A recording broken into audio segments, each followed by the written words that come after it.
to Wholesale Hotline, where we cover everything to do with wholesale real estate. I'm Jamil Damji. I'm Brent Daniels. And I am Pace Morby. And together we cover the most important parts of wholesale real estate. Lead generation. Conversion of sellers into contracts. And dispositions. Guys, remember, when you're watching this show, do us a favor and squad up in the comments. Make sure that you are liking and subscribing to the YouTube channels and in the Facebook group Wholesale Hotline. Most important, we want to know we're doing a great job for you and helping you build your business. So go give us a review on iTunes and or Spotify. So squad up and enjoy the show.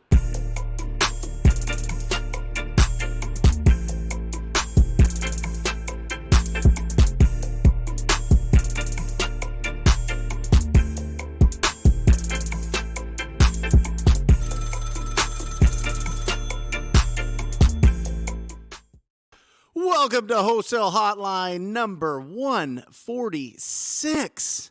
Oh, are you excited? It is so exciting to be back here. My name is Brent Daniels, Mr. TTP, Mr. Talk to People. Pace and Jamil are jumping on right away here in the early part of the show, so don't go anywhere.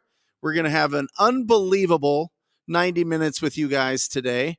They are in Miami hanging out with the Cardones, so they will pop on here at any moment. Let's start with this. Let's start with the fact that we've got, depending on how you schedule your life and what celebrations you have at the end of the year, but we really only have, Jamil, there he is, we really only have 15 to 20 more days left to work in the year before things kind of get slowed down. Title companies close, mortgage companies close, hard money lenders close, all these things close. So it's really, really, really important.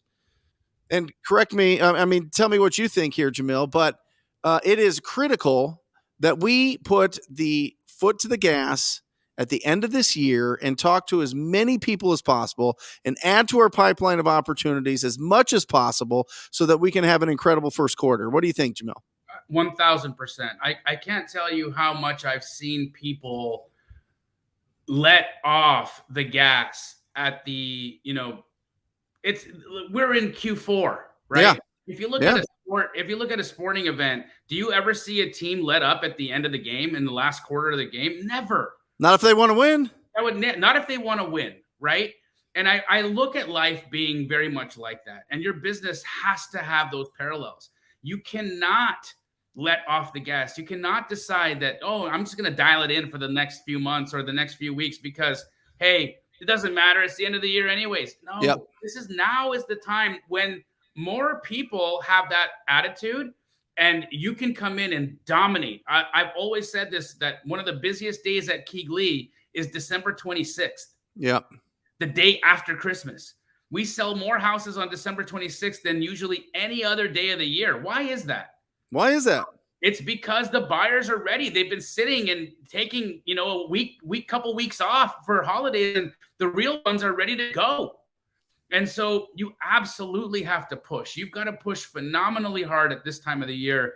And the ones that are doing it, you will see, will have an incredible start to their year next year. And the ones who aren't are going to struggle. And that struggle is going to compound into Q2, into Q3, and then into a bad year. So do not let that be your story. This is where we find out the people that are interested and the people that are committed. It's the absolute fact. What are you going to be? Are you just interested in being in real estate? Are you interested in doing some deals here and there? You're interested in building a portfolio of properties. You're interested in getting passive cash flow. Or are you committed to it? That is the absolute difference. You know what committed people do? They practice and they build skills and they get very, very, very good. And the only way to do that is by actually going out and taking action. Changing up your behaviors so that all day long you are out there trying to serve the real estate community. And speaking of somebody, are you kidding me? Jamil, you sneaking this guy in? What? Ryan Pineda in the house? Talking about building skills and being strong in quarter four. What do you think, Ryan? How important is it to actually work the next 20 days? I don't know who's not working. if that's kind of anybody's mindset right now, I don't know what you guys are doing, but bro, this is the time not only to finish strong, like Jamil said, but for me, I look at Q4 and like this next month as like the way to start strong. That's it. In 2023. Like I'm building the foundation right now to have my biggest year ever, right? Because a lot of the things that we're going to finish with are like kind of done. Like what deals are going to close, you know, Yep. like revenues are going to be what they're going to be. So I'm like, man, how do we make Q1 in this really tough economy that's going to be happening like super strong? So that's what I'm focused on. Yeah. I mean, listen, the people that are going to really take over during this economy are the people that are going to stay consistent. And what are we really talking about consistency? It goes back to the commitment. I really believe this, guys. I really think this is something that I think it's a word that's kind of slipped out of my mind. I think it gets changed and morphed a lot, but the word commitment is so powerful because it really is the difference, because a lot of people are just out there letting their emotions like take over. And I think that the people that if you let your emotions take over, those are the people that are going to lose, and the people that are truly committed to anything in life, whether it be your business, your marriage, your kids, your whatever, your dreams, your goals, whatever hobbies you have, whatever you're committed to. I mean, that is going to win out against people that are going to throw their emotions around and let fear and anxiety and what could happen with the big government and everything else affect our day-to-day actions. What do you think? I mean, Brent, you couldn't be more correct in that. You know, funny enough, Ryan and I just finished the podcast where we're talking about this very concept of just consistency, right? And having that capacity to show up for yourself. And what does it mean when you don't show up for yourself? Like, what are you really saying?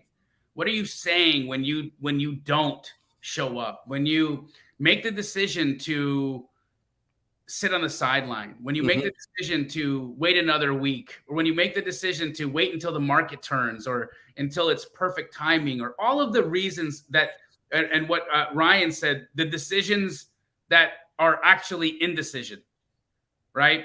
When you make the decision to have indecision in your life, to me, that's just what a worthless way to go. Yeah. You know, you are not doing anything for you. And you know what? Of course your dreams are going to get crushed.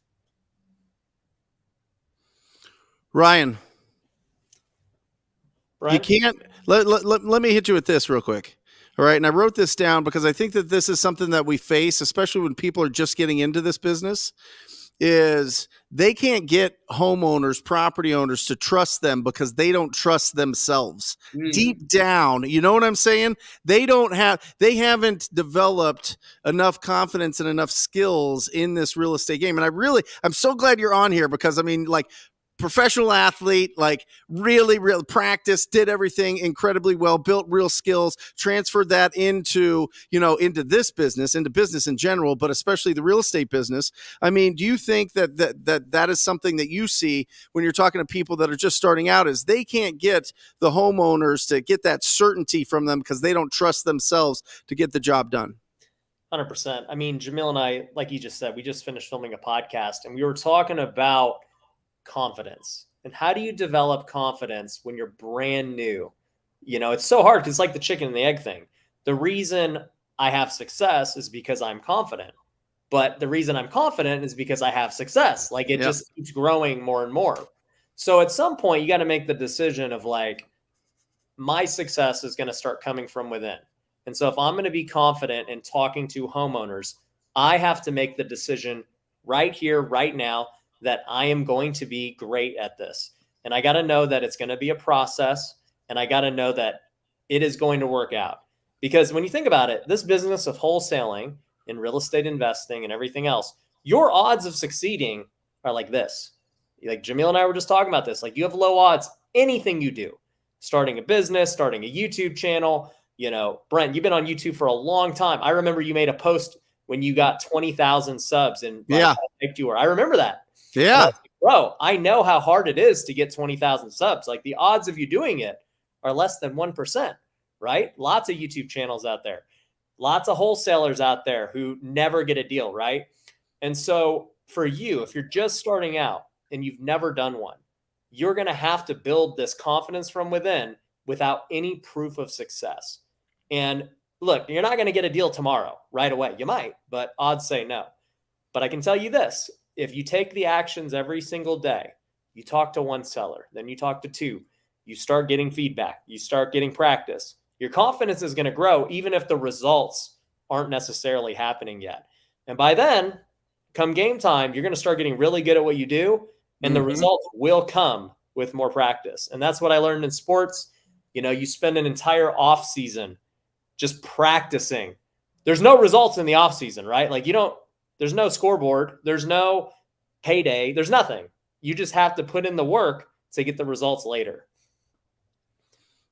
Is there a better place to be right now on a Monday night than right here with us? Holy cow.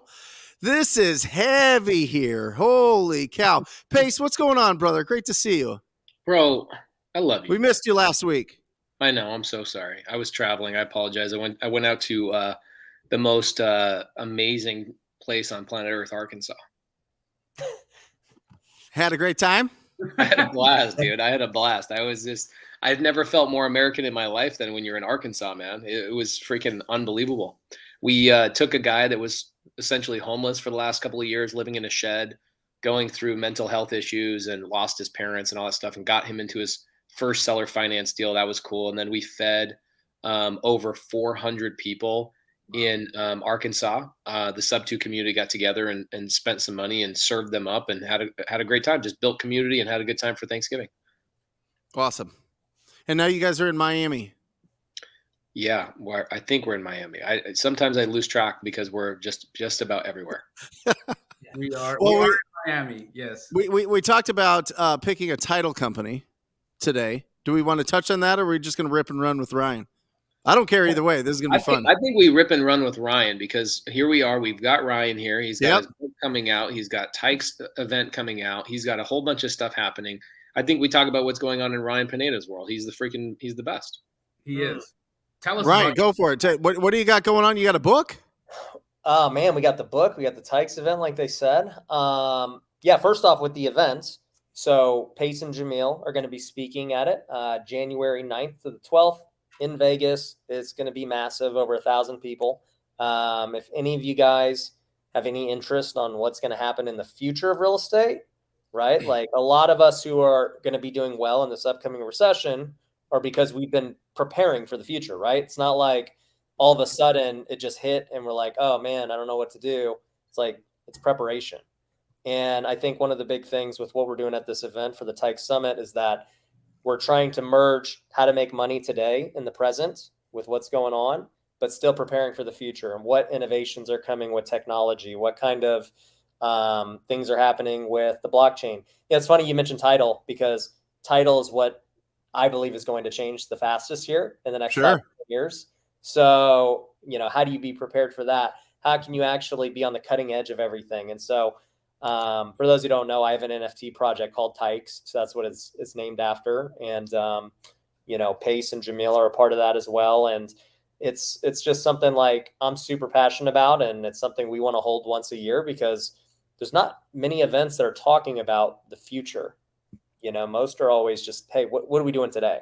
But I think the future is very important. If we would have known to do YouTube videos 5 years ago,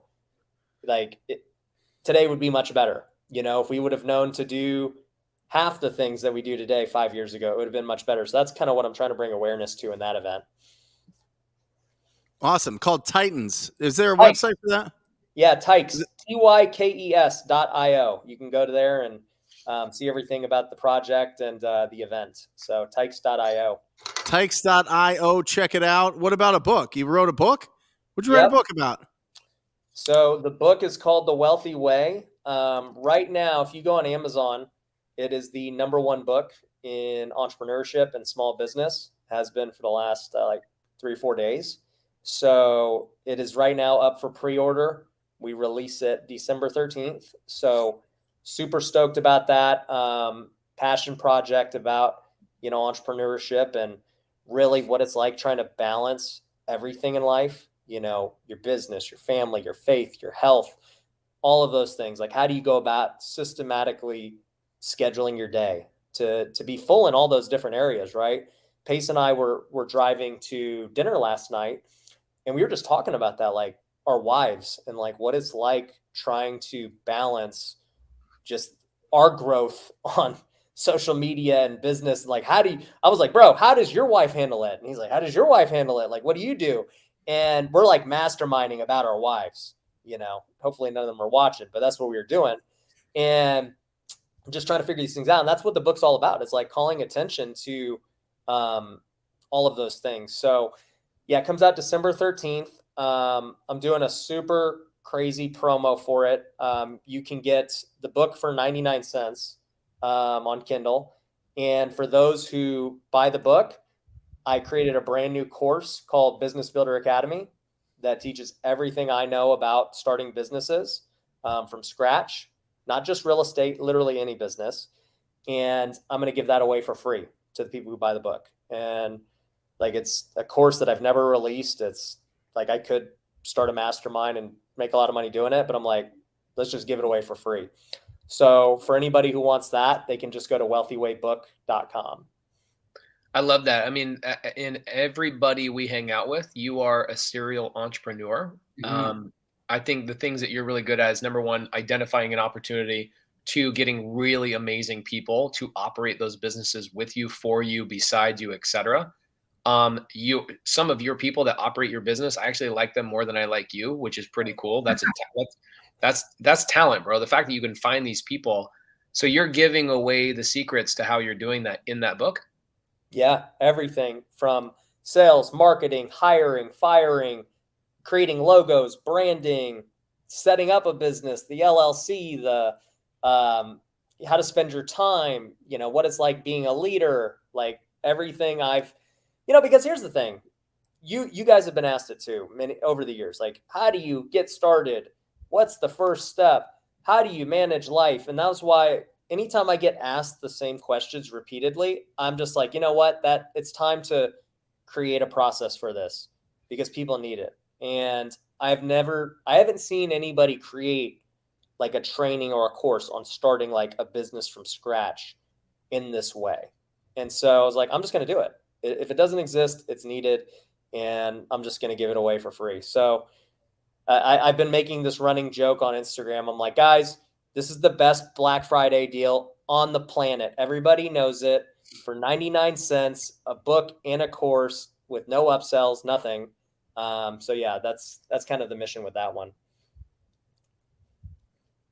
Love it. I think we got a bunch of questions in the side comments, guys. I think we're going to open it up to questions, especially with Ryan Pineda. You guys don't get Ryan Pineda on Wholesale Hotline that often. We usually get 1,000 people or so that show up live for the show. And then on top of that, we're getting, I don't know, what do we get, Brent? 100 to 150,000 downloads a month, something like that on Wholesale Hotline?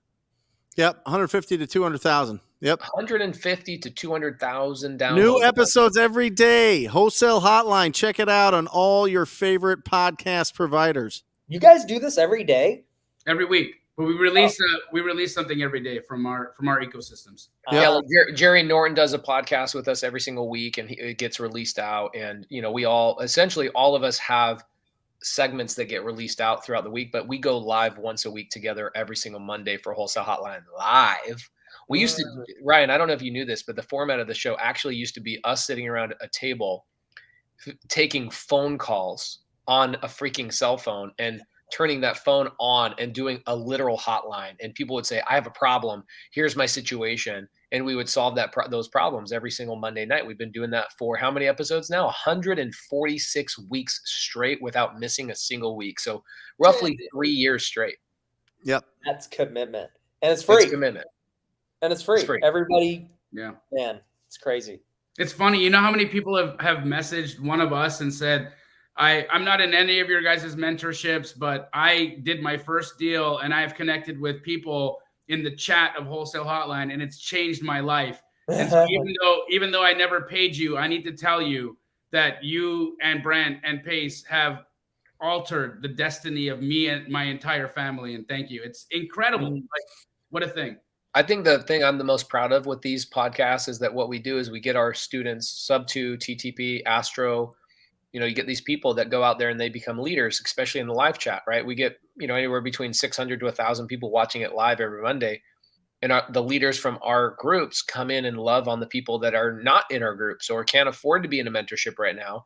And the DMs that I get on a daily basis that are like, your student helped me get across the finish line on a deal, or your student went to an appointment with me and made the deal happen.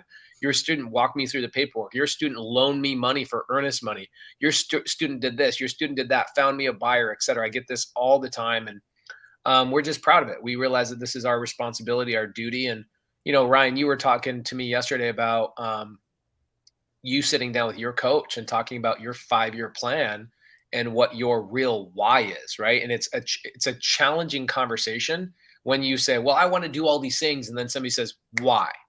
And then you give them a surface level answer, like, well, because I want to give back. And then the person asks you again, but why?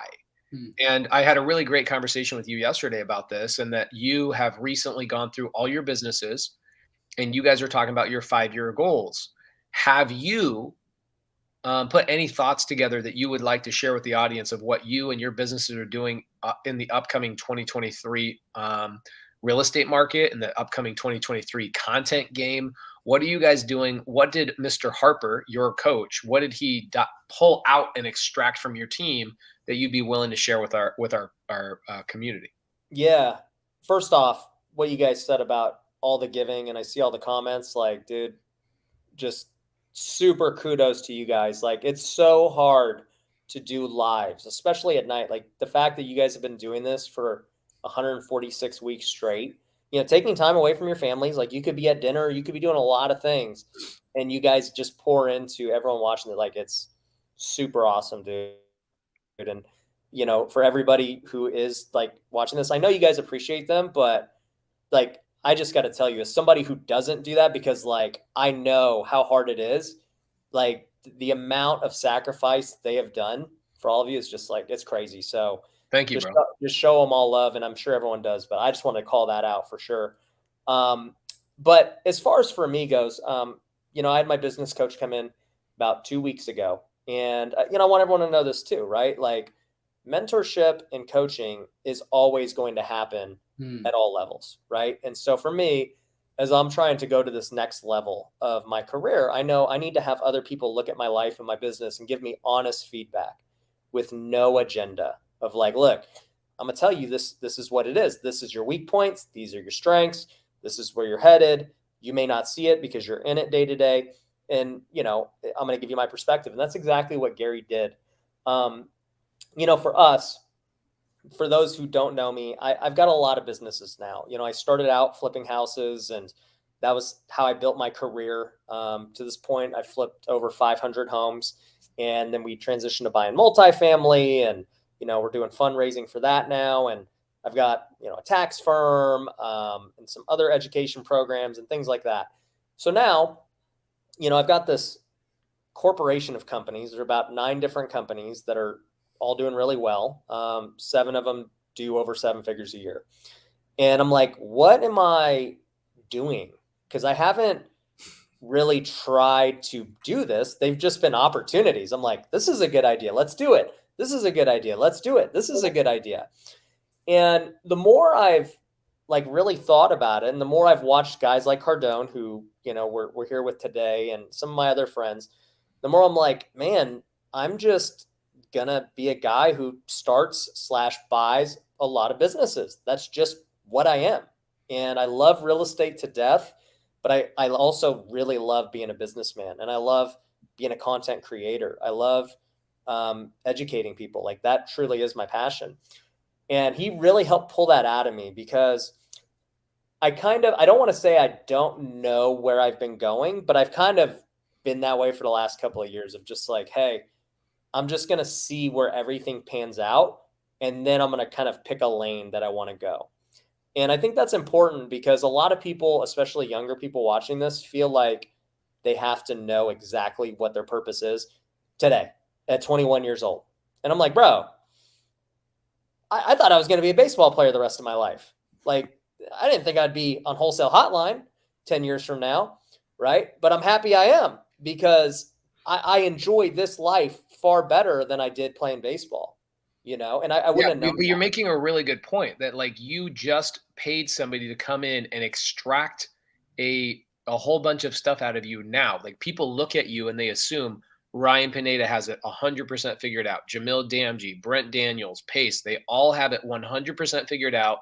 They have clarity of everywhere that they're going. They know exactly who they are in every single moment. But you're saying that's not entirely the case.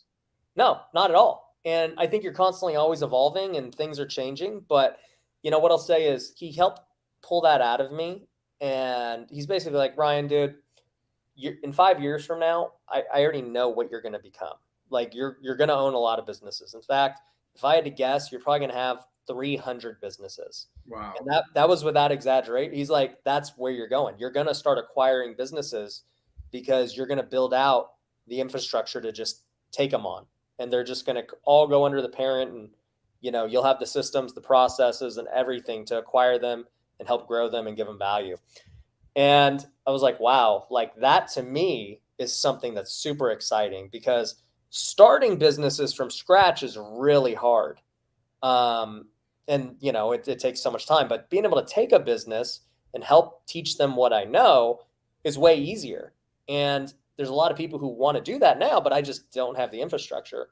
So when we talked about like, what are we doing in Q4 to finish strong right at the beginning of this call, what I've been doing is building out kind of our parent company level to be able to do that, to be able to take on businesses and just grow them like crazy and still continue to grow the businesses we have. So like that was the real eye opener for me of like, this is where we're going.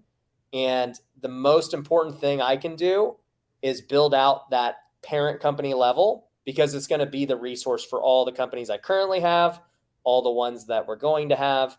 And I'm excited about it. Like, just like knowing that this is the path. So yeah, dude, he helped extract that for me. And I would just say, as somebody who thinks I'm pretty self-aware, you just are not. You need other people to point out things to you that you just don't see. And I didn't see that. And I couldn't tell you 2 weeks ago that I wanted to do that. I didn't even think I wanted to acquire businesses. I've always been like, I'll just start them. So yeah. What's cool about that too is that coach, I think Jamil is really good friends with him as well. It's Gary Harper, right? Yeah, Yep. he's incredible. Great So guy. Jamil's good friends with Gary, and what I like about Gary is that Gary is essentially crowdsourcing high level information and experience from other students or other people he's mentoring, that he can aggregate all this amazing high level information from other high level performers, and he can see things in your path that you can't see because he's seeing those same patterns in other very high level people's lives. And so he can take that, condense that information, and obviously he has a very amazing skill set that he can articulate that properly and have foresight to actually tell you those things. And you go, holy crap, you're right. Like, this is amazing. Well, and let me say this too. So somebody asked, how did I meet Gary in the comments? And, I met him in a mastermind and I hired him in January of 2020. That was the first time we worked together. And, it's no coincidence that in January of 2020, I was building my foundation to really kind of take things, crazy. And, we go into the pandemic, and thankfully, like, he really helped me systematize my house flipping and wholesaling business to the point where I could walk away and start making content. Because if he didn't do that, and I was in the day-to-day still, and I was still talking to sellers and closing deals and all that stuff, there's no way I have time to make YouTube videos or TikToks or whatever, right? And so it all just kind of happened in this way that was like meant to be. And sure enough, it allowed me to focus on creating content and building a personal brand and all that. So, we kind of felt like, man, 3 years later, we're at a totally different point now. And, now it's time to like really see what he has to say again. Like we've always talked, like we're still great friends. And like, he's my biggest cheerleader. I've referred him. I don't even know how many clients. Like I'm like, I don't even need any affiliate or anything. Like, dude, this guy's changed my life. Just like you guys have changed all your students' lives. I'm like, dude, let's roll. But he came in and helped me see that. And he's actually coming back again at the end of December because he wants to make sure we're ready to execute and like have 2023 be crazy. So I'm excited about it. And somebody asked here, like, on the book, is it going to be physical? You're going to be able to get the physical book and the Audible on December 13th. For some reason, they won't let me release those for pre-order. I don't know why, but can we get that link back up there on the screen? We've had multiple people ask for the link again, and we'll get it on the screen here momentarily. Guys, I also saw somebody say, yeah, how is there only 20 people watching? You're obviously on a Facebook link or one of the random Facebook groups that this might be streaming in. Go to one of our YouTube channels, go to Pace's YouTube channel or Brent's YouTube channel, and go watch it there and connect with the people in the chat on the YouTube channels. That's where the people are. It's not that we don't like Facebook. It's that here's the problem with Facebook, okay, is that in the future, it's really hard to find these videos, right? But on YouTube, when we stream live to YouTube, you guys type in Ryan Pineda on YouTube, and this video will pop up in 3 years. It will never pop up on Google when you type in Ryan Pineda. It will never suggest the Facebook group. So come into the YouTube channels. We've got hundreds of people on each one of the 3 YouTube channels that are all hanging out, raising money with each other, doing deals, getting employees. By the way, I've gotten some of my employees, no joke, from Wholesale Hotline. So this is like one of the greatest recruiting mechanisms for my company. So guys, come into the YouTube channel. You'll see a lot more people over there hanging out. So they can or cannot get the physical copy first. So right now you can only pre-order the Kindle, which is 99 cents. But you'll be able to buy the physical copy on December 13th on launch day. So, yep. But for 99 cents, you might as well just get both. What's the best chapter, Ryan? What's the chapter that you put down and you were like, this one, I will tell you what, if this is the only thing somebody reads out of this thing, they're gonna get their 99 cent worth. Or you know what I mean? Like I would hope, price value type thing, right? Get them 99 cents worth. That's the goal. Like at least each page is worth 99 cents. That's right. If I had to guess the dude, that's hard putting me on the spot. I mean, I love the whole book, but the way the book is really broken down is into 3 parts. And it's really like part 1 is about building your mindset. And I think that in order to truly become wealthy, it starts with a wealthy mindset, right? And doing the things that wealthy people do, right? So we talk about what it's like to have a schedule of a wealthy person, what your, discipline looks like, how taking action looks like, how you handle time management, things like Pareto's principle, the 80-20 rule, things like Parkinson's law with compressing time to get more done in, less time. So I think it's like understanding the mentality of a wealthy person. And then, towards the end, we get into the applicable things like, hey, what are things you could do today? Like, what are the actual goal setting things that I should be striving for every day to kind of live this way, right? Now that I understand what the difference is. Because I think for a lot of people, and we can all relate to this, when you're first starting out in, real estate or a career, it's really about like just making money and surviving.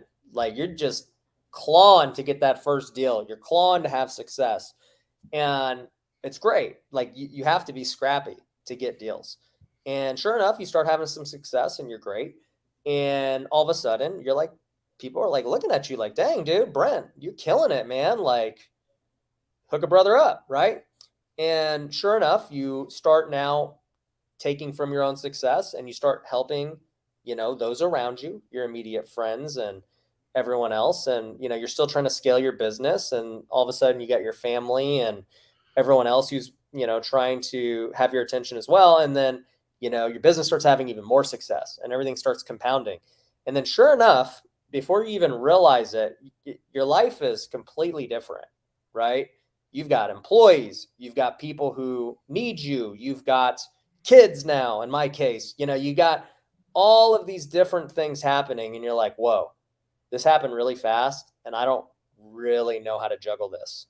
And that's where you see a lot of these people collapse because it's just like, there's no manual on it, right? Like there's a lot of manuals to become rich and make money, but there's not many manuals on how to build true wealth in all areas of your life because it's hard.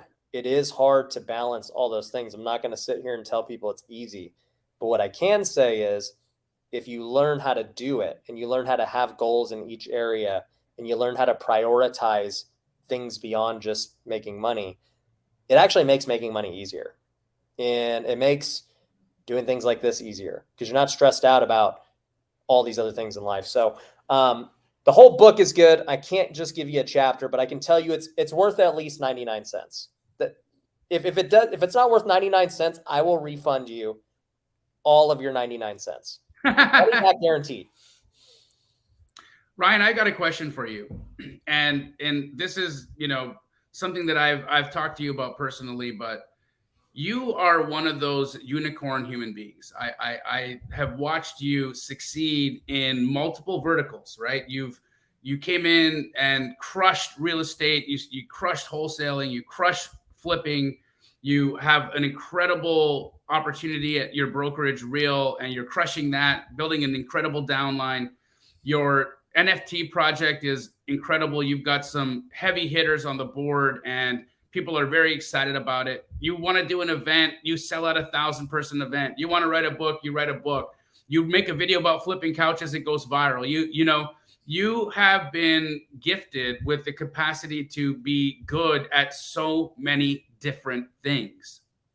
And it's one of those things that I don't think it's a real easy thing to accomplish. Like, I'm really good at wholesaling, right? Brent is really good at wholesaling and lifting dumbbells, right? Pace is really good at creative finance and multifamily and being a real estate genius, right? And so can you speak to how one becomes so proficient at so many different things? Because we all subscribe to and myself included, I subscribe to a mindset that you do a few things really well, but it's hard to do a lot of them. But you prove that's not the case. How and why?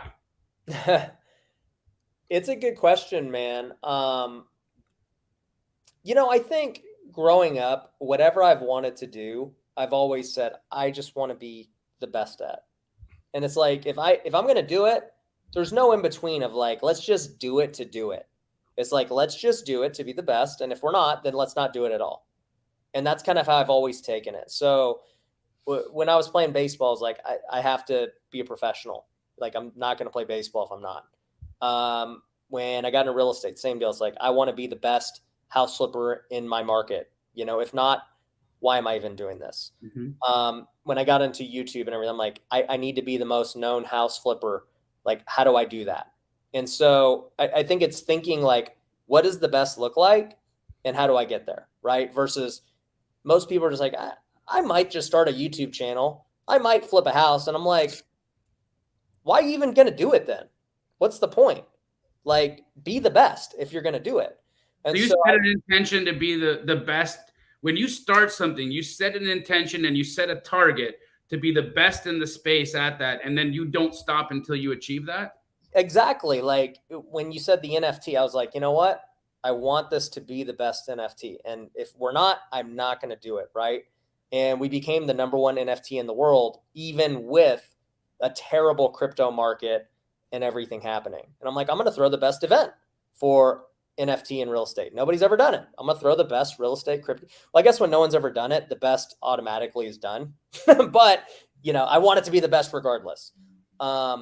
Even like stupid things, like hobbies, like I take that attitude. I started playing golf a year and a half ago, and I had never played, like I would play like once a year with friends or something. But I'm like, look, if I'm going to play golf and I'm going to take this serious, I'm going to join a country club. I want to be the best in the country club. And people in the country club are like, you're an idiot, dude. Like, you can't just take up golf out of nowhere. This is a sport that you have to play for life to be good. And I'm like, okay. Like, we'll see about that, because I know I can go into different verticals and be the best regardless of experience or not. As long as I truly believe, it goes back to mindset and belief. If I'm dumb enough to believe that I can do that despite having a late start or whatever, then if I believe it, who's to tell me I'm wrong, right? The only thing that tells me I'm wrong is the day I quit. That's the only time I'm wrong, is if I quit and leave. And so, with golf, I hire a coach. I do everything humanly possible. I get the best clubs. I'm like preparing, like, what would the best person do? This is what they would do. And how am I going to make it a priority? How am I going to practice enough, with all the things I got going on, I go, well, I'll just wake up earlier. I wake up at 4:30 now, not because I need to like go work more, but because I want to practice golf. And so I go to the range, I go to the coach, whatever. And, I went from a guy who shot over 100 in golf to now being a scratch golfer in a year and a half. And at this point, I'm like, you know what? I want to compete on like pro events. Like, I don't want to be a pro like all year round, but like I truly want to go compete in pro events and just test my skills and see what I can do. Just for no reason other than if I'm going to be doing this the rest of my life, I want to do it at a high level. And I think everyone on this call wants to be at a high level, like in anything we do. That's why we've achieved so much success. And we've all had a lot of success in different things. The fact that, Jamil, you could go start like a franchise that has this many already in such a short amount of time, pace that you can have all these different companies and then say, you know what, I want to raise money and go buy multifamily and to go acquire $100 million of multifamily. Like, it's stupid that you believed you could do that, but you chose to be the best despite all the odds and what anyone else would say, and you did it. And for me, that's just the approach I always take. Now, I honestly get bored. Like the moment I feel like I've achieved my goal, I'm like, okay, what's another stupid goal I could go after, right? So maybe some people on Instagram have seen me boxing now. And truthfully, I've never even been in a fight in my entire life. Like I always walk away, like if something stupid's going on. But I'm like, you know what? At some point, I'm probably going to like do a boxing match or something. So I'm going to start training and I want to be like a world-class boxer. And I didn't know that Filipinos are like the number one boxers. Like they're just everywhere apparently in gyms, like at hospitals. Bro, Manny Pacquiao, he inspired a nation of Filipino boxers. Well, and also too, they all weigh like 112 pounds. So they're good for boxing. Weight.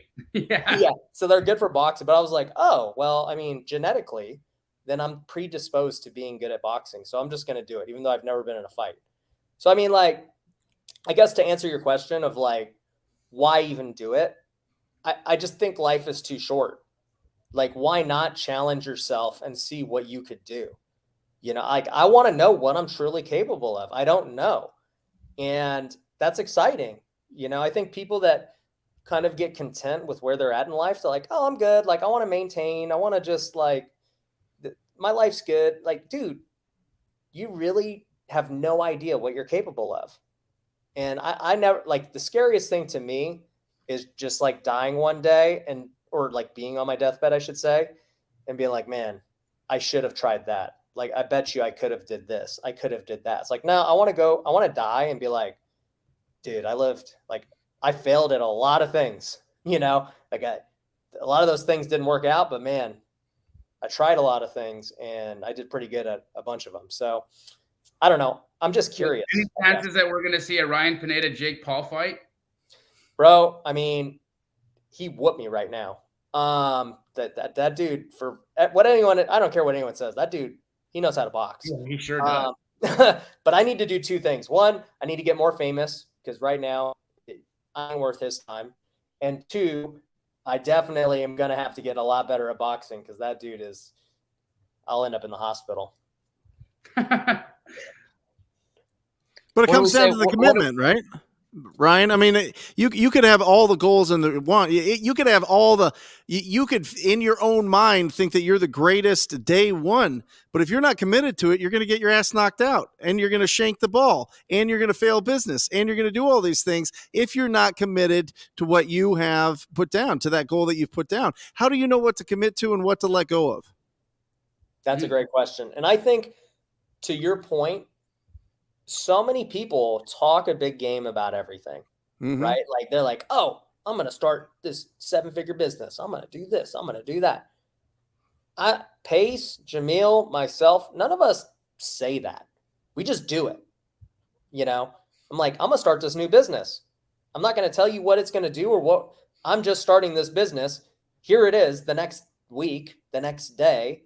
You guys can buy stuff from it right now if you're ready to roll. And you don't know what my intentions are. Like, I'm going to do what I got to do in silence to grow this thing and build it up and everything else. So I think it starts with, like, for one, not talking about it, but being about it.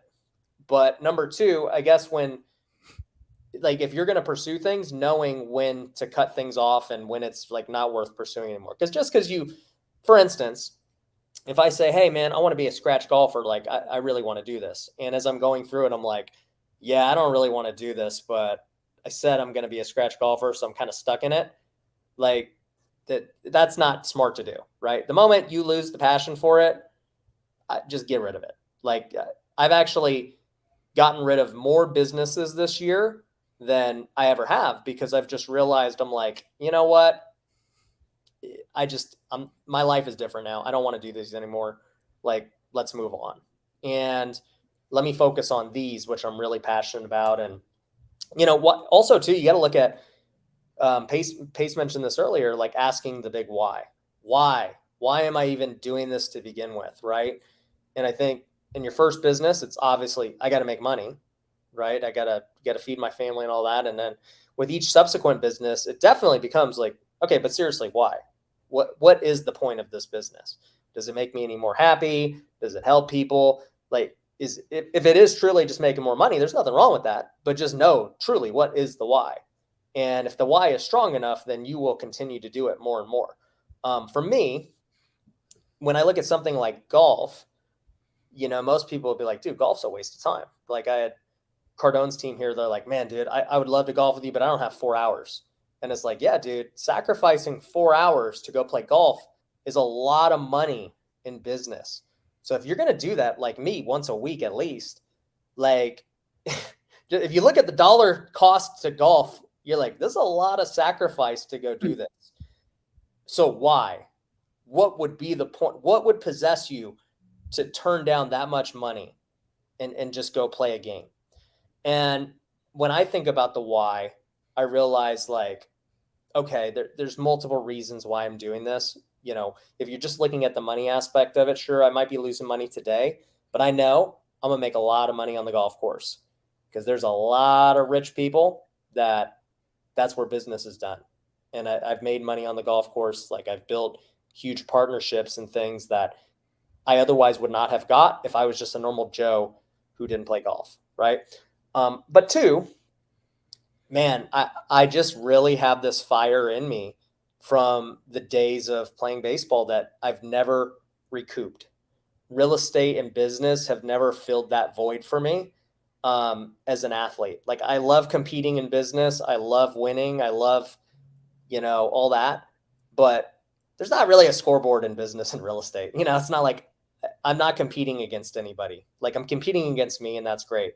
But there is something to competing in an event, in sports and athletics, that I just don't feel fulfilled with in any other aspect of my life. So I've been kind of searching for that void.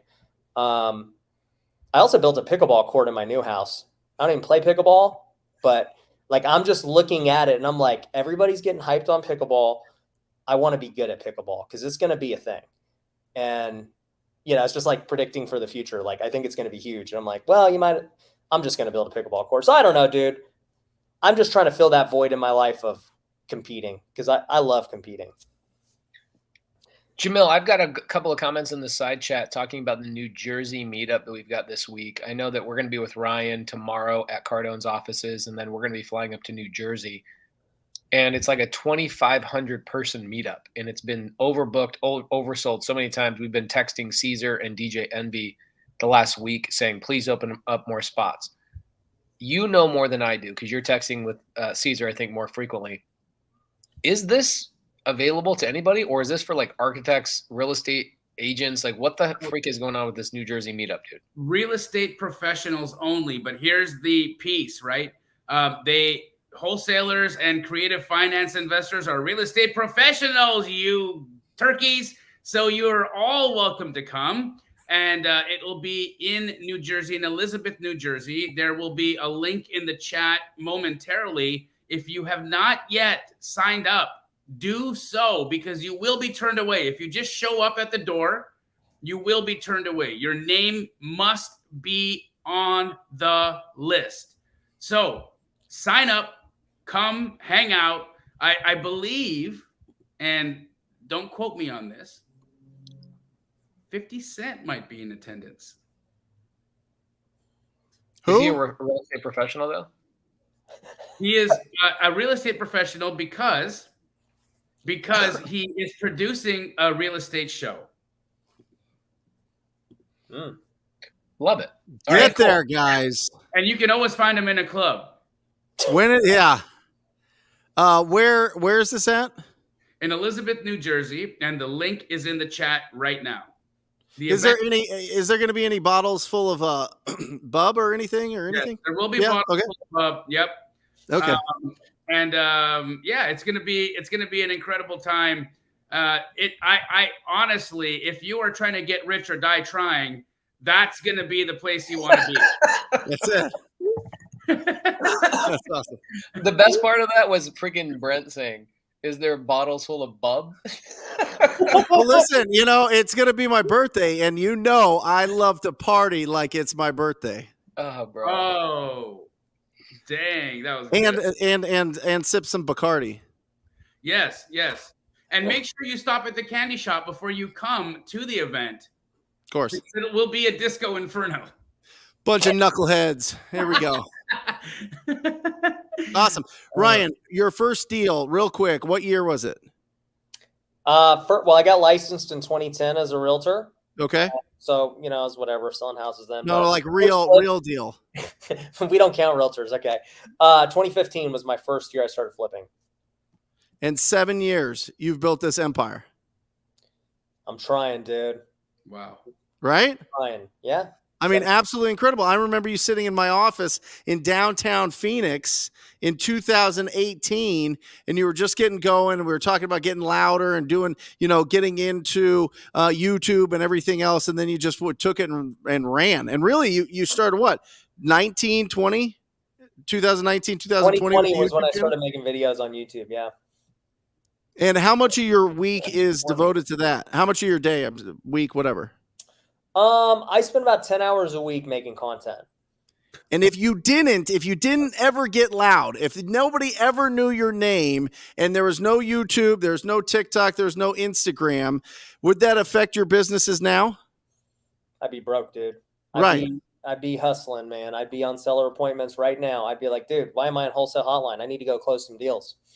So give people some advice on getting loud and being brave about that, because we've talked about it for years.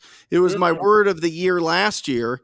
And I think it's just really, really, really important that people document what they're doing, document the excitement that they have for this business. Yeah. I've got to head out to dinner, so I'll leave with like this last piece of advice. So smartest thing I ever did was get on social media. And up to that point, super introverted, never wanted to share like what I was doing. Cause honestly, I didn't want to be judged, right? I didn't want people to perceive me as this cocky guy who's just talking about how much money he makes and, all this crap. And I finally just had like this limiting belief removed where I was like, you know what? I don't really care what anyone thinks about me. Like, I just don't care. I'm going to do what's best for number one, me and my family. And number two, what I believe is right for the world. And what I believed was that if I was going to put out content and, help people, then that's what's right. And I don't care what anyone thinks. If they think I'm a guru, if they think I'm just a guy trying to make money, I don't really give a crap what anyone thinks. And so the moment I finally freed myself from that, I was just like, I'm all in. Like, I have nothing to lose at this point. I don't care what anyone thinks. And I believe in my heart, this is the right thing to do. And so I did that. And to your point, it's happened in such a short amount of time. I mean, I started flipping houses in 2015. I became a millionaire in 2018. And for those listening, I got started with $10,000. Like, I didn't have all this money for my baseball career. I was making $1,200 a month in the minor leagues.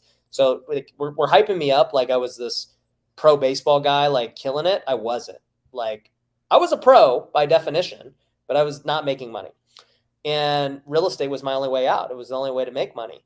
And, thankfully it worked out. And, I maxed out credit cards. I did my first flip and it changed my life and things really scaled thereafter. But even then, doing it for 5 years and then realizing like, man, there's another level to this that I'm missing out on with just sharing what I know on social media and helping other people and showing them the way. And I just said, you know what? I'm going to commit to this and go full time. Like, I'm going to commit to making 3 YouTubes a week. I'm going to commit to making 2 TikToks a day. Like, this is not an easy commitment, especially when you're running a big business. Yep. And I was like, I'm going to do it with no subscribers, no followers, nothing. And I'm going to just see where it goes.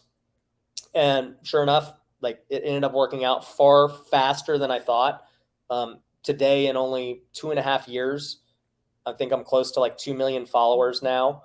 You know, I was looking at the statistics the other day. I was like, we get 500,000 to 1 million views a day. Wow. Like, put that in perspective of like how many times I'm being seen from this content. And I just think about it. I'm like, dude, people pay lots of money to be seen that many times. And the fact that I get seen for free, they let me post for free. I don't have to. YouTube's letting us do this for free. They don't charge us anything. In fact, they pay us to do it. Yeah. They give you ad money.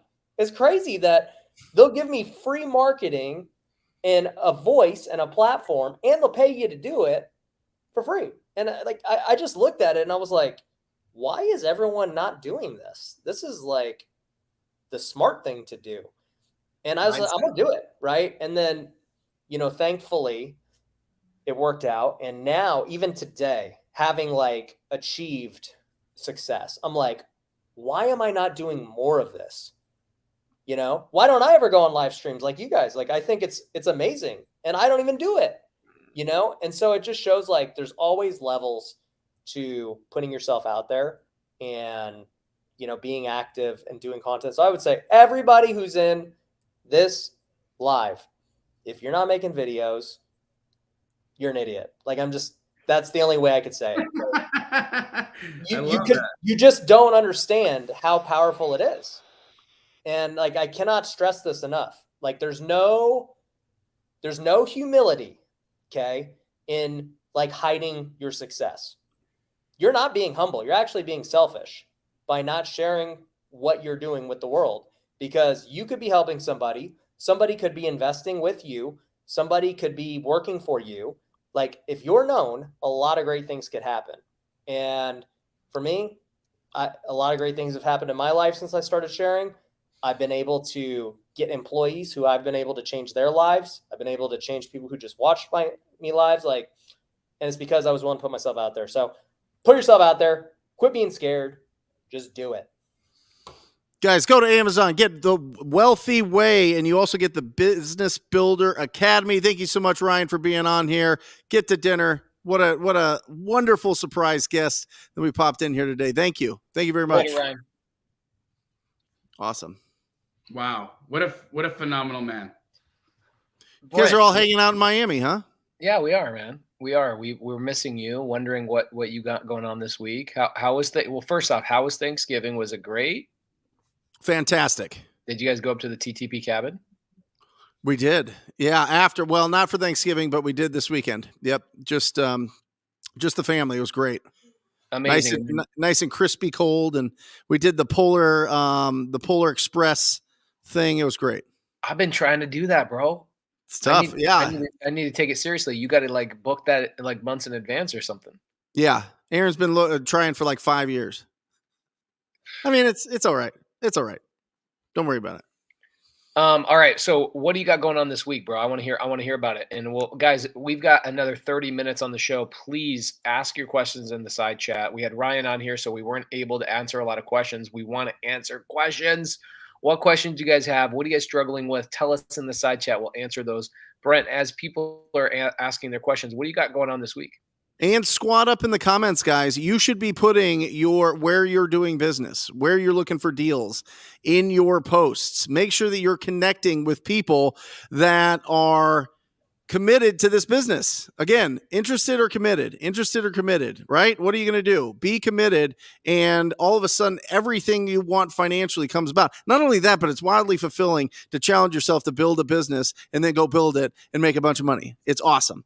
This week, Wednesday, I've got a live show at 10 a.m. Mountain Standard Time. It's going to be absolutely incredible about finishing the year really strong and overcoming some of the objections that we're going through in this current market. We're going to be talking about how to be honest with sellers and go really, really, really with a lot of confidence and a lot of certainty so that they work with you because they know that you can get the job done, especially when you're just getting started out. But a lot of that comes down to squadding up with people that have been there before. Remember, squad up. These guys do events in 50 different cities every month. Like go to one of the events, go meet other people that are like you and really connect. And that way that you can borrow some of their experience, borrow some of their confidence so that you can go in and get these deals locked up. And then the rest of the week's just working with the students and closing deals. It's great. How about you, Pace? What are you up to? This is the last couple of weeks have been the busiest weeks of my life. And it's been the first time in 3 years I have not done, I've gone 5 days without doing a Zoom with my community. Usually I'm with my community 3-4 times a week, sometimes even 5 and 6 times a week. Last week I took the week and I flew out to Arkansas, and you can see a couple of people's comments saying thanks for coming out to Arkansas, and then also had a lot of people inspired by what we did out there serving 400 homeless people and having a lot of fun as a community. So I did that last week, and then was home for 2 days, got to hang out with the girls. Jamil and I jump on a plane. We're hanging out with the Cardones today, tomorrow, and then we're going to New Jersey to hang out with Caesar, DJ Envy, potentially 50 Cent, which is pretty cool. I have never been to a meetup with 2,100 people. Like, that's freaking hard to imagine. Clever Summit, for the people who went to Clever Summit, there were 1,700 people there. That was freaking massive. Like 1,700 people is way bigger than what you guys can even imagine. And then Jamil and I come home Thursday night, and immediately Jamil and I are doing an event all day Friday. We are doing the Golden Ticket event. It will be the final Golden Ticket event ever. It is the biggest one. We will have probably over 200 people. When we did Nightmare on Deal Street last month, Brent, we had 170 people show up. Yep. I've invited 300 people, and the fire marshal says we can only have 200. So we're going to have 100 of them out in the parking lot and still do a 300 person event. Here in Phoenix? Here in Phoenix. And beautiful. Perfect time. Yeah, perfect time. We what I did this time is I'm flying in a attorney, Scott Horn. We're going to be going through subject to paperwork, etc. And we're going to be showing people the legal way to do creative finance properly with an attorney. That'll be in the afternoon. So morning time, Jamil and I will be doing State of the Union, talking about the upcoming market, things that we're looking at, etc. So if you guys had a golden ticket, you would have already known because you probably already got your flights. We have so many people coming in for that. It will be our last community event for the year. And then on Saturday, Jamil, what do we got on Saturday, bro? Just the greatest premiere in television history. The premiere of season 2 of Triple Digit Flip will be on A&E, and we are having an incredible party. Yeah, ring that bell. Ring that bell. We are going to be having an incredible premiere party in Phoenix, Arizona. If you were invited, you are aware that you've been invited. And if you weren't invited, you can tune in on A&E on Saturday, December 3rd. We will be airing at 9 a.m. Eastern, and that'll be at 11 Pacific, I believe, right? Yeah, 11 Pacific. 11 Pacific. Check your local listings for the timing, just in case I got that wrong. It's 9 a.m. Eastern? 9 a.m. Eastern. 7 o'clock Pacific. Okay, that's 6 o'clock Pacific. 6 o'clock. No, that doesn't make any sense. Aren't they 3 hours behind? They're 2 hours, yeah, something like that. No, it's at 12 Eastern. Ah. Yeah, 12 Eastern. 9 o'clock Pacific. He doesn't know. He doesn't know. We don't know. Yeah. So guys, I've got a comment in the side chat. So B and C buy. I really wish I actually knew your real name. I asked you to DM me on Instagram, like get your butt going, come over to Instagram, and I will give you my cell phone and I will call you right now and we will go through your sub 2 deal in Las Vegas and I will tell you why it's not selling. I already feel like I know why it's not selling. The number one reason why a deal doesn't sell is you don't have enough eyeballs on it. Right? Jamil knows that. The number two reason why a deal doesn't sell is because it's not a deal. It's just a contract. You got a contract, but it ain't no deal. Do you know that your buyer could make money buying that deal from you? Now, in creative finance, the number one deal killer of creative finance is too large of a down payment. You're asking for too large of a down payment every single time. I've been talking about this for 5 years on Instagram and everything else. Stop sending me deals that are 30% down payments. I can get a 30% down payment at the bank.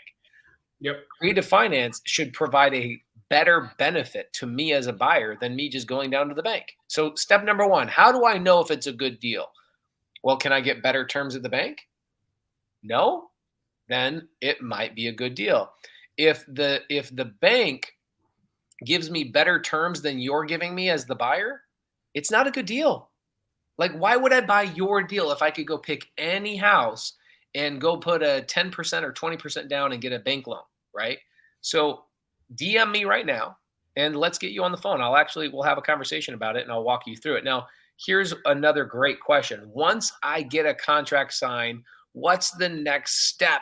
And please explain it, Jamil, because I need it. Tell me what is my next step. What do I do when I get a contract signed? And walk me through it, bro. Happy to do so. So you get a contract signed, right? You got the piece of paper in your hand. Now you need to open escrow, all right? And what you're going to be required to do is take an earnest deposit to a title company or a closing attorney, depends on what type of state you're in. And you're going to get that deal ratified. It's now going to become a live contract because you've consummated the deal by opening escrow. Right now, you're going to be in your inspection period, and it's going to be time for you to shimmy that booty, which means you got to get as many eyeballs on that deal as possible so that you can get your contract sold. All right. Now, you're going to either work with a disposition wholesaler like Keegley or somebody in the chat that's got buyers in the market that you've got a deal in. So squat up and go and find buyers. If you have buyers already, and you say you do have a buyer for this deal, then the next step will be completing an assignment agreement with your buyer. Now, again, you can transfer your equitable interest in a number of different ways. You can transfer your equitable interest by assigning the contract. You can sell the contract by a double close, or you could even sell your interest in the LLC to move equitable interest in the deal. So there's a number of different ways that you can actually transfer the deal. My favorite is the assignment because it's the least expensive and the most easy way to transfer contractual rights in a deal. After that, once you've got your buyer's earnest deposit, so now they're going to have to go and put an EMD down at the title company or closing attorney. You're going to send that assignment, that EMD, all to the title company. And now you're going to need to babysit the deal to close, which means what? You are going to need to call your buyer to make sure that your buyer has their funding in place. If they're going to get a hard money loan, you're going to need to find out who that hard money lender is and start bugging them for loan docs. And you're going to babysit that deal right up until the close of escrow. After that, my friend, you were going to pick up a fat, juicy check. And then you're going to send 10% of it to Wholesale Hotline for giving you all this incredible information. No, I'm just kidding. Keep the 10%. We don't want it. Go give it to somebody who needs it. Boom. Repeat too. Repeat. And then go do that again. And then go do that again. And then build a business around it. Yes, sir. And then you get to do other things. You get to build other businesses. You get to just lay around if you want. Once you build the business, but you probably won't because we're business people. We like doing stuff. We like being active. We like driving. We like winning. That's right. Winners follow commitments. Losers follow emotions. Ooh, say that again, Brent. Winners follow commitments. Losers follow emotions. That fear, that anxiety, that trepidation, the whatever's stopping you from picking up the phone, this magical thing here and getting a contract signed that magically, like a wand hitting it, gets transferred into an asset that you can sell using your skills and your voice and your talents. You could just go out and find a distressed property owner and solve their problems and match them up with somebody that wants to buy that deal, and boom, you got a business on your hand. Let's see. Hey, Brian, put your wholesale hotline on mute. Let's talk about this. How you doing, Pace? What's up, dog? Tell me why you got a shitty deal. Don't know. It's actually I'm not sure if you're familiar with Edgar. He's actually Yep. one of your students. Yeah, Edgar's great. He's so an older guy. Basically my partner. Basically my partner in all my stuff that I take creative. I sent to him to underwrite all that stuff. We thought it was a slam dunk. Had some issues in the beginning because. Okay, well, hold, Brian. Yep. Do you have an iPhone? Yes. Okay. We're a little bit laggy back and forth. Okay, so let me ask you questions and you answer. Sounds good. I don't care about the story of the seller. I don't care about where the lead came from. What I care about is why you think it's a good deal. Why would a buyer want to buy this great slam dunk deal? It's subject to. I mean, it's less than 10% entry. Okay, less than 10% entry. So that means your assignment fee, the payment to the seller, closing costs, renovation, everything's less than 10% of the purchase price? Probably right about 10%. Okay, you're getting shaky on your numbers already, brother. I don't have it exact. I don't know the exact, but closing. I'm saying the closing. I could tell you if I was trying to sell something and I was having a quote unquote hard time selling something, I would know my numbers right out of the gate. So that's step number one. Know your numbers, okay? But you're close, right? So less than 10% down for a sub 2 deal. What's my interest rate? 5.625. Okay, I don't like that. I don't like that interest rate. My average sub 2 deal is 3.25%. So I'm paying 2% more on your 5.652%, which means that they got their interest rate pretty recently, probably this year. Is that what's going on? Last year, correct. Okay, last year, and they didn't have great credit, right? Correct. Okay, so what's my total entry fee? And you understand entry fee, right? This is not like payment to the seller and assignment combined. This is literally everything I need to spend money on to get the property up and cash flowing. That is what my entry fee is. What is that number? 38,000. Okay, so your purchase price is somewhere around $400,000. I need to bring up $38,000. Now, here's the next question. You need to know this when you're selling a buyer a deal. What will your buyer's cash on cash return be after 12 months of holding this property? That I do not know. That's a problem. If you can't tell your customer how the product benefits them, then how do you know it's a slam dunk deal? I need to become a sub 2 student because I'm dependent on somebody else. That's probably correct. The fact that anybody on this planet is not a sub 2 student already, after all the value that we've proven over the last several years, is absolutely crazy to me. But that's another conversation. Okay, so here's my question: if you don't know what your cash on cash return is, so Brian, if I put out $38,000. What does the average investor, the average buy and hold investor, want to see as a cash on cash return on a yearly basis?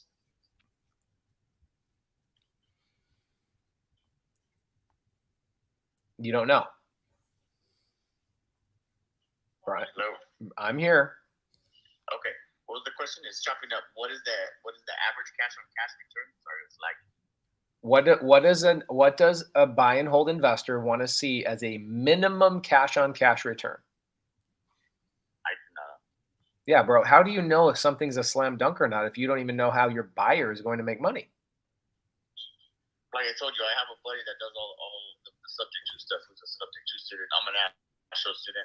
I handle cash deals. He handles all that. So. Okay, so on your cash deals, you would be a really bad product provider if you didn't know how much your fix and flipper or your buy and holder was going to make, is my personal opinion. Absolutely. Okay.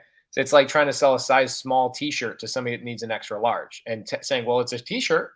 Like, why don't you want to buy the t-shirt? It's like, that doesn't fit what I'm looking for. Right. So, absolutely. Right. So if you don't know cash on cash return and it's a sub 2 deal, right? A sub 2 deal would tell me that I'm probably going to be a buy and holder. So why does this deal benefit me as a buy and holder? You have to ask yourself this question. Okay. I completely understand. Absolutely. So let's figure that out. Okay. What is my payment? $441. No, that's your purchase. That's your purchase. What's my payment every month? What's my principal, interest, taxes? $4,431. $4,000. PITI. $4,000 a month on a $400,000 property? No, it's not a $400,000 property. What's the $700,000 property? Bro? Okay, so here I'm going to tell you what you've told me. You told me that it's a close to 10% entry fee of $38,000, right?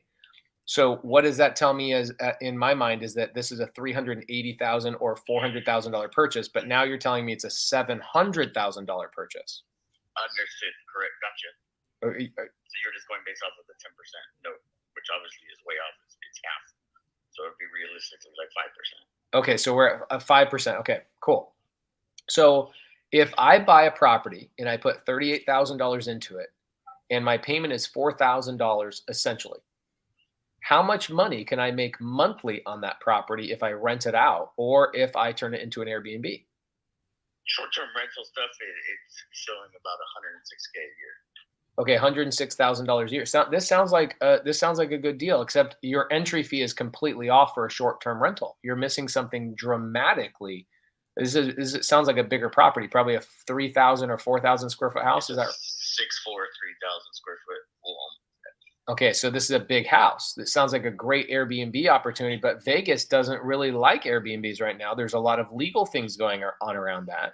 So have we called the HOA to see if we could actually have an Airbnb there? Yes. Okay. We have verified the short-term rental. Okay, so we have a verified short-term rental. It's a 6-bed, 4-bath house. I can put less than 5% down. This actually does sound like a good deal, except you're missing the furniture budget. I can't get into this deal for 30. Do you see how you're missing so much information? What you're saying, your total cost. Why would I want any other number besides my total cost? Well, because I'm not going to determine that the rest of those costs. You are. Then how do you know if it's a good deal?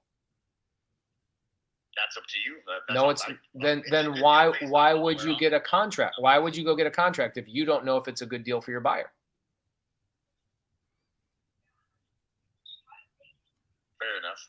There's no such thing as fair enough. It is true. Absolutely never get a property under contract that you don't know your buyer thinks is a good deal. And if your thing is, well, I'll let my buyer make that decision after I go get a seller under contract, then you're putting yourself in a really stressful situation, which it sounds like you're currently in. And this happens with a lot of people that are jumping into creative finance, which I'm glad that I commend you. I'm super proud of you. These questions you have to go through and you have to figure these things out. So I'm not criticizing you. I'm asking you in a very strong way to make sure you pause for a second and go, oh man, I don't know the answer to that question. And I freaking should, you know what I'm saying? So here's what I would have said to pitch this deal. Okay. I'm going to teach you how to pitch this deal in the future. Hey Pace, I've got a 6-bed, 4-bath house. It's already been approved for, my HOA says we can do an Airbnb. It can generate about $10,000 a month. The payment that you would be taking over subject to would be about $4,000 a month, which provides a gross cash flow of $6,000 a month before your expenses. So after a 5% down payment, that includes the seller, that includes my assignment fee, that includes closing costs, you could be gross cash flowing about, I don't know, probably $5,000 to $6,000 a month. Is that something you'd be interested in? Does that make sense? Absolutely. Okay, Hey, so hey, the way I look at that deal is I think it actually could be a good deal. I think it is too. I think it could be a good deal. I'm just wondering, why has it not sold? Where are you guys trying to find the buyer? In the sub-2 group. Okay, so here's what I would do. If this is an HOA that has already approved Airbnbs, why wouldn't you just call some of the other Airbnb hosts in that neighborhood and say, we've got a property you could get into for less than 5%, and you don't even have to qualify for a mortgage. I have the funding already in place. You'll sell that deal in 5 minutes. I need to get on that. There you go. That's how you find your buyer. Jamil teaches this all the time. You go find public record, or you go find Go on Privy and find other people that have bought properties in that area. What I would do is I would go to Data Rabu, or I would go to Airbnb, which is Airbnb or AirDNA, and I would find out other operators of Airbnbs in that local area, call them and say, I have a deal that you will not have to qualify for because I already have the funding in place at 5.65, no application needed, no credit check needed, and less than 5% down, including my fee. Would you like to take a look at this? I mean, Pace, I'll be honest, at $38,000 down for $6,000 a month in income, you want to buy that deal with me? I'll buy the deal, but I gotta look at it. So Brian, you got to send me the address, and I got to verify my numbers. Here's the thing: Edgar's he's a newer student of mine, right? So my suggestion for you is this is why my mentorship never ends, is because I believe that my students become really good about the 6-month mark, and you can start relying on them at about the 6-month mark. And nothing against the people that are in 3 months, 5 months, 6 months, whatever, but real estate is a lifelong sport. You got to be in it for 3 to 6 months before you got a lot of experience, right? So Edgar's awesome. I love Edgar. He came to one of our golden ticket events a couple months ago. But what I would suggest is make sure that you and Edgar go find a couple of students locally. Actually, Brent Daniels has a TTP student, and he's also a sub-2 student. Colby Willer in Vegas could have underwritten and looked at this deal and been your buyer before you even came on Wholesale Hotline. I'll text you Colby Willer's information, but in the meantime, what you should do is send me here's what I want you to do. Go on my YouTube channel and type in Pace Morby entry fee. And I want you to watch that video all the way through, take notes, and tell me legitimately that what my actual entry fee is, including your fee, closing costs, and the payment to the seller. Does that include also the arrears that the seller's behind on? Yes, there's no arrears. Okay, there's no arrears. Awesome. Okay, so was this helpful? Were you able to understand some of the stuff maybe you weren't asking? Absolutely. Okay, awesome. Good job. I appreciate you coming on here. This is really great. This is how you learn. What you're doing is exactly what you need to be doing and learning and squatting up with each other. So I commend you. I'm proud of you, etc. And send me a text, and Jamil and I will take a look at maybe buying the deal. Sounds good. Appreciate it. Thank you, guys. Good job, bro. For $38,000 to get $6,000 a month in possible income with $700,000 in depreciation, Pace, we could furnish that house for $10,000 and have a spot to go hang out in Vegas. Yeah, I'm actually, like, as he was talking, I'm like, oh, this is sounding pretty good. As long as you can Airbnb it. As long as all of that checks out, and the HOA is good with the Airbnb situation, and the numbers actually are where they are. I mean, that actually did sound pretty dang good. In fact, we've got multiple people in the chat right now saying I'd buy that. So this is another thing, guys. Where do you find buyers? How do you do this? You learn how to pitch and Pace. That was incredible coaching moment for so many people. I think this is going to be one of those Wholesale Hotline episodes that is going to be rewatched over and over and over and over again, because what a phenomenal breakdown of all of the things to think about, consider the costs, right? And then how to pitch, right? For pitching is an incredible art, right? And you want to be able to present a deal to a buyer in the most impactful way with as little noise as possible, so they can make a fast decision and decide whether or not they want to get more information or not. And this was one of those master classes in doing it. So guys, Wholesale Hotline, this is the spot. You come, you bring your problems, you bring your deals, and deals can get sold in a matter of minutes here. Incredible. Yeah, I really like this from Mark. Find a problem first before asking for answers. I really like that. And guys, here's what I've learned, okay? I have to ask questions in a jarring manner. Like, wait, you didn't think of this? Right? Because what it does is it evokes an emotion in you that makes you really pause and think about what you're currently going through. People remember way less of what you said, but they remember how they felt. And so when you feel that stress of like, oh my gosh, I don't know the answer to this, you then will wake up and listen to what I'm saying. And so sometimes I get strong in my questioning, but it's just my teaching style when I'm talking to somebody directly, is for them to pause. That student of Jamil's, Brian, is freaking doing a great job. He squads up with Edgar. Edgar looks at the deal and determine this is a great deal. It is a slam dunk. Okay, here's the problem with Brian. Brian is just starting in his journey on creative finance, so he just needs to learn how to pitch things a little bit better. But guess what? If he didn't have that deal, he wouldn't have had that teaching moment. Mm-hmm. And then on top of it, he wouldn't have that new friend, Edgar.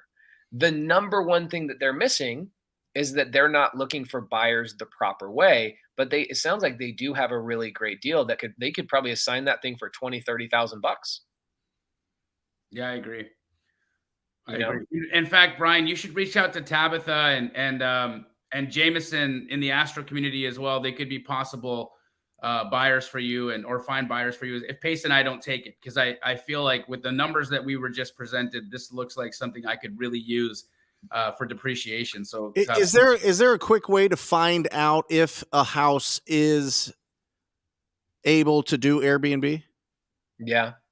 Let everybody know. There's two ways. Okay. The first way is what we actual experienced people do, which is not what anybody should be doing until you're experienced. But here's what we do. We see if there's other active Airbnbs in the neighborhood. That's what we do. Yep. That's genuinely the real answer, guys. You don't want you engineers in there that have your prison is your prison is your mind, and that you are like, oh my gosh, but I need to check the box and that's going to be a hard thing for you. Because I have Airbnbs. I've got a property on Whispering Grove where the HOA doesn't want you to have an Airbnb, but I've been there for 3 years Airbnb because my neighbors are Airbnb. Okay. And they were before. That's how I verified. Okay. And I run the risk. This is, again, why I'm experienced. I run the risk knowing that worst case scenario, I can always turn into a rental or into a midterm rental. Okay. So the second way you do it is you actually call the HOA and you say, hey, I see other Airbnbs in the neighborhood.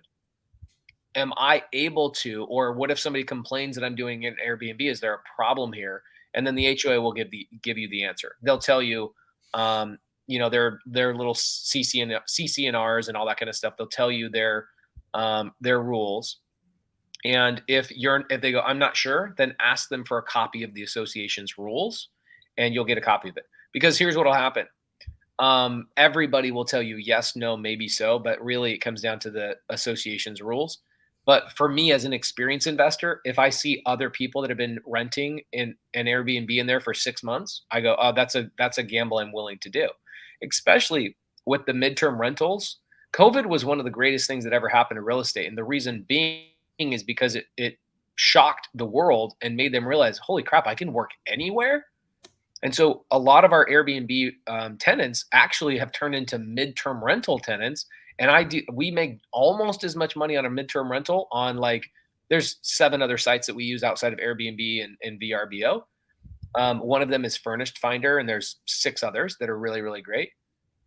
That world has blown up. The midterm rental world has blown up, and that bypasses all Airbnb regulations, all VRBO regulations. So when in doubt, always look at it from a midterm rental standpoint. Go to furnishedfinder.com and see what other people are doing in that local area. But there's the answer.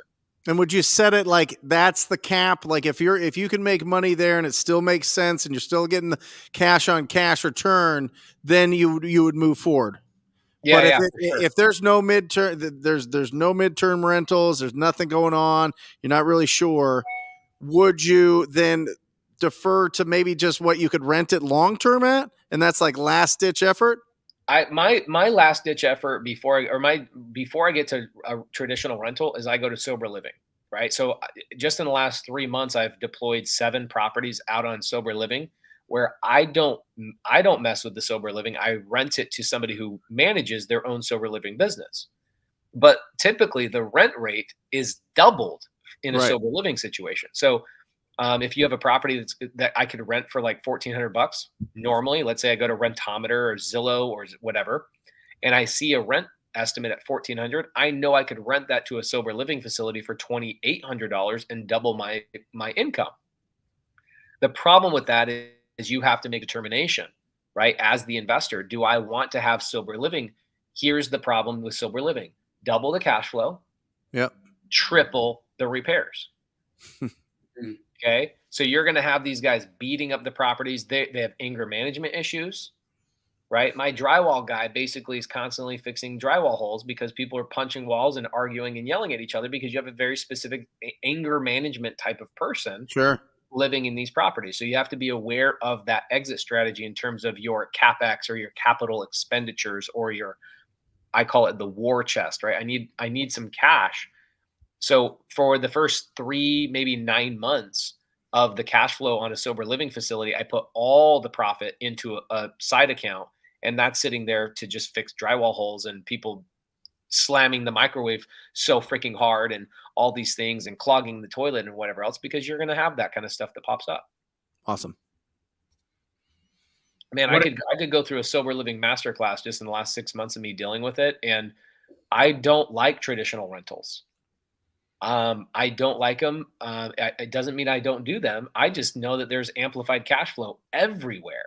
Yeah. Right. There's Airbnb, there's midterm rentals, there's insurance contracts that you can get. There's freaking sober living, assisted living, battered women's shelter, behavioral health. There's so many other amplified cash flow models before you go to even a traditional rental. I can get more money on a Section 8, right? I can get a little bit more money on a Section 8.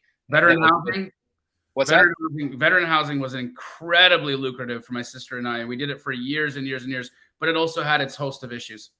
Yeah, it has its issues. Now, here's the thing about my traditional rentals. People go, oh, well, you're not going to hear from your tenants that much. Are you kidding me? We've got a property on Des Moines. It's a sub-2 deal we bought 4 years ago. The seller gave me a testimonial like you wouldn't believe. We've put it on the YouTube channel so many times. The tenant in there is an OnlyFans girl, and she never wears clothes. And so what happens is when like our pool guy goes over there, or we had a roof issue over there, she's walking around the neighborhood. Literally, I'm not exaggerating. She will walk out of her house butt naked with the roof repair guy, pointing out the roof issues or whatever else that she called us about. And she's in the front yard naked in flip-flops, right? Like you will have these problems holding properties. It happens. And then we get calls from the neighbors. We get people upset about our tenant and da-da-da-da. These are real things that you guys will run into.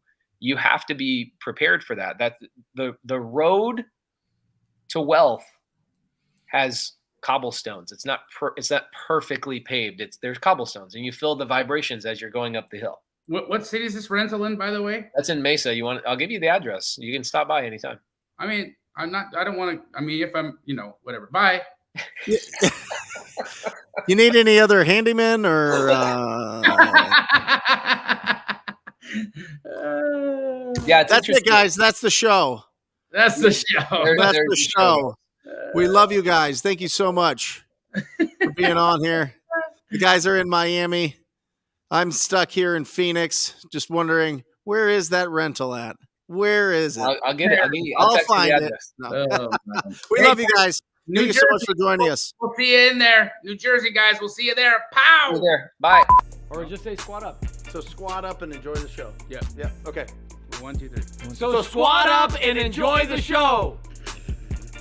What are you doing? I didn't say that thing. Why?